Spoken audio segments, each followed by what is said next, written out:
আসসালামু আলাইকুম, কেমন আছেন সবাই? আশা করি সবাই ভালো আছেন। গল্পের শুরুতে একটা কথা বলে নিই, আমাদের গল্পগুলি যদি আপনাদের ভালো লেগে থাকে তাহলে অবশ্যই ফেসবুক পেজটা ফলো করে দিবেন। তো চলুন বেশি কথা না বাড়িয়ে আজকের গল্পটা শুরু করা যাক। আমি যখন নবম শ্রেণীতে পড়ি, ওই সময় আমি একটা স্যারের কাছে প্রাইভেট পড়তাম। তখন একটা মেয়েকে আমার ভীষণ ভালো লেগে যায়। তার নাম ছিল নাজনীন আক্তার সুমা। আমার পরিবারে আমি, আমার বাবা মা, আমার একটা ছোট বোন আছে। আমরা মধ্যবিত্ত পরিবারের। তো কিছুদিন দেখতে দেখতে আমি আমার একটা বন্ধুকে দিয়ে তাকে প্রপোজাল পাঠাই, যার সাথে সুমার ভালো বন্ধুত্ব ছিল। মেয়েটা আমার প্রপোজালটা সাথে সাথেই রিজেক্ট করেছিল। তারপর একদিন দুই দিন করে পুরো এসএসসি লাইফটা পার করলাম। আমাদের স্কুল থেকে বিদায় দিয়ে দিল। তার কিছুদিন পর অচেনা একটা নাম্বার থেকে আমার ফোনে মেসেজ আসলো। আমি চিনতে পারছিলাম না। তখন সে আমায় পরিচয় দেয় যে তার নাম সুমা। তারপর আমরা একটু একটু করে প্রতিদিন কথা বলতাম। ধীরে ধীরে আমাদের কথা বলাটা বেরিয়ে গেল। রাত 2টা 4টায়, এমনকি কখনো কখনো সকাল হয়ে যেত। আমাদের একদিন দেখা হয়, অনেক কথা হয়, আড্ডা দেওয়া হয়। ধীরে ধীরে ভালো লাগা থেকে ভালোবাসা পরিণত হয়। আমাদের সম্পর্ক ক্রমশই গভীর থেকে গভীরতর হতে থাকলো। আমরা মাঝে মাঝেই দেখা করতাম। সে আমার হাতে হাত রেখে কথা দিয়েছিল আমায় কখনো ছেড়ে যাবে না। তারপর আমাদের কলেজ জীবন শুরু হয়। দুজনের পথ হয়ে গেল আলাদা। সে রংপুর পলিটেকনিকে ভর্তি হলো, আর আমি ভর্তি হলাম জেনারেলে RDA কলেজে। আমি থাকলাম বগুড়াতে, আর সে থাকলো রংপুরে। আমাদের দূরত্বটা বেড়ে গেল, তবে সেই দূরত্বটা ছিল কেবলমাত্র পথের। আমাদের মনের মিল সবসময় ছিল। সে যখন প্রথম রংপুরে যায় তার বড় ভাইয়ের সাথে, আমি তখন তাকে দেখার জন্য বাস স্টপ পর্যন্ত যাই। নিজের প্রিয় মানুষকে নিজের চোখের সামনে যেতে দেখে সেদিন আমি আমার কান্না ধরে রাখতে পারছিলাম না। তারপরেও আমাদের সম্পর্কটা সব ঠিকঠাক ছিল।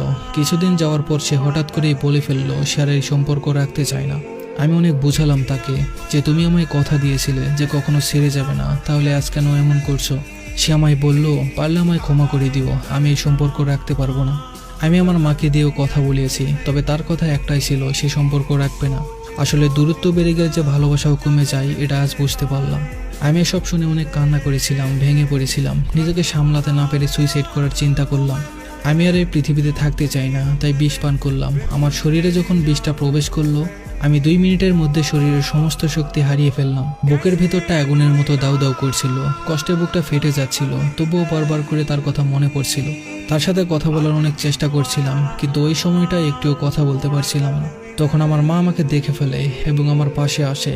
কি করবে ভেবে পাচ্ছিল না, খুব কান্না করছিল আর বলছিল, বাবা তুমি এমন কাজ কেমনে করতে পারলে? আমাদের কথা একটুও ভাবলে না? তুমি না থাকলে আমাদের কি হবে? কি নিয়ে বাঁচবো আমরা, বলো? আমি তখন মাকে একটু একটু করে বলতে চাইছিলাম যে মা, আমায় তুমি ক্ষমা করে দিও। আব্বু যখন আমার সুইসাইড করার কথাটা শুনলো, শোনা মাত্রই বলে উঠলো আমার ছেলের কি হয়েছে। এটা বলেই আব্বু অজ্ঞান হয়ে গেল। আমায় হসপিটালে নিয়ে গেল। ফ্লোরে আমাকে শুয়ে রেখে 2 হাত 2 পা দড়ি দিয়ে বাঁধা হলো। বুকের উপর একজন আর হাত পা 4 জন চেপে ধরলো আমার। পেট ওয়াশ করে পরিষ্কার করার জন্য। আসলে এই ওয়াশ করার মুহূর্তটা ভাষায় প্রকাশ করা সম্ভব না, শুধু বলতে চাই অনুভূতিটা খুব কষ্টের ছিল। তারপর আমায় গোসল করিয়ে বেডে শুইয়ে দেওয়া হয়। ওই সময়টা আমার মনে হচ্ছিল আমি কেন বেঁচে গেলাম, নতুন করে কেন আরো কষ্ট সহ্য করতে হচ্ছে। আসলে ওই সময়টাই আমার বুক থেকে মাথা অবধি এত পরিমাণে জ্বালাপোড়া করছিল যা বলে বোঝাতে পারবো না। আমার মাথার উপরে ফ্যান ছিল, তবু আমার কষ্ট হচ্ছিল বলে আমার মা মুখ দিয়ে আমায় বাতাস দিতে থাকে আর কান্না করতে থাকে। একবার আমার মাথায় হাত বুলিয়ে দেয়, আবার কোলে নিয়ে চোখের পানি ছড়ায়। আমি সব দেখছিলাম, কিন্তু কথা বলতে পারছিলাম না। তারপর আমার একটা ফ্রেন্ড এসে মেয়েটাকে কল দেয়, দিয়ে ওকে আমার কথা বলে যে আমার বন্ধুকে কি বলেছো যার জন্য সুইসাইড করতে গেছিল। তারপর মেয়েটা হাসাহাসি করে যে তার নাকি কিছু যায় আসে না, আমি মৃত্যুর সাথে লড়াই চালিয়ে যাচ্ছি। আর মেয়েটা সেখানে মজা নিতে শুরু করে। তারপর দীর্ঘদিন কথা বলা অফ করি। এত কিছু হওয়ার পরেও আমি তার জন্মদিনে উইশ করি। তারপর থেকে আবারও একটু একটু কথা বলে সব ঠিক করে নিই। সে আমাকে বলতো তার এসব করা মোটেও ঠিক হয়নি। আমার পরিবারেও তাকে মেনে নিয়েছিল, এত কিছুর পরেও তাকে মেনে নিয়েছিল, কারণ বাবা মা কখনোই চায় না তাদের সন্তান কষ্ট পাক।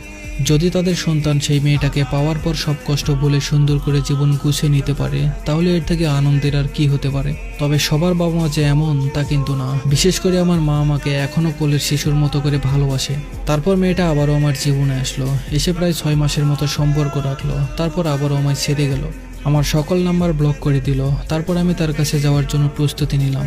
বাসায় মিথ্যা বলে রংপুরের উদ্দেশ্যে রওনা দিলাম। গিয়ে অনেক চেষ্টা করলাম তার সাথে যোগাযোগ করার, কিন্তু কিছুতেই পারছিলাম না। তার তখন স্মার্টফোন ছিল না, তাই আমি ফোনে কথা বলার জন্য 3টা সিম নিয়ে যাই। আমি যে নাম্বার থেকে তাকে কল করতাম সে সেই নাম্বারটা ব্লক করে দিত। আমি তার জন্য ছোট্ট একটা গিফট নিয়ে গেছিলাম। অনেক চেষ্টার পর যখন তার সাথে দেখা করতে পারলাম না, তখন তার এক বান্ধবীর হাতে গিফটটা দিয়ে চলে আসি। আর জানি না তার হাতে জিনিসটা গিয়ে পৌঁছেছে কিনা, তবে আমি অনেক কষ্ট নিয়ে অনেক ভরসা নিয়ে এত দূর পথ অতিক্রম করে তার কাছে গেলাম, কিন্তু তার দেখা পেলাম না। একদিন সে হঠাৎ করে মেসেজ দিয়ে বলে, নীরব তুমি রিল্যাক্স থাকো, ভালো থাকো, নিজেকে স্বাভাবিক রাখো প্লিজ। আমার দিক থেকে আর কোনো রিপ্লাই যায়নি, কারণ আমি তাকে কথা দিয়েছিলাম যে আমি আর তোমাকে কোনোদিন বিরক্ত করব না। বন্ধু বান্ধব, আত্মীয় স্বজন, পরিবারের কেউ কখনো আমায় ভেঙে দিতে পারেনি, কিন্তু একটা মেয়ে আমার জীবনটা নষ্ট করে দেয়। যদি কখনো তাকে সামনে পাই, শুধু একটা কথাই বলতে চাই, আমি তোমাকে সেই প্রথম দিনের মতোই ভালোবাসি। বর্তমান সময়ে সে আর আমার কোনো খোঁজ খবর নেয় না, তাই আমিও তাকে বিরক্ত করি না। সবশেষে একটা কথাই বলতে চাই, সে যার কাছেই থাকুক আর যেভাবেই থাকুক, ভালো থাকুক আমার ভালোবাসার মানুষটা।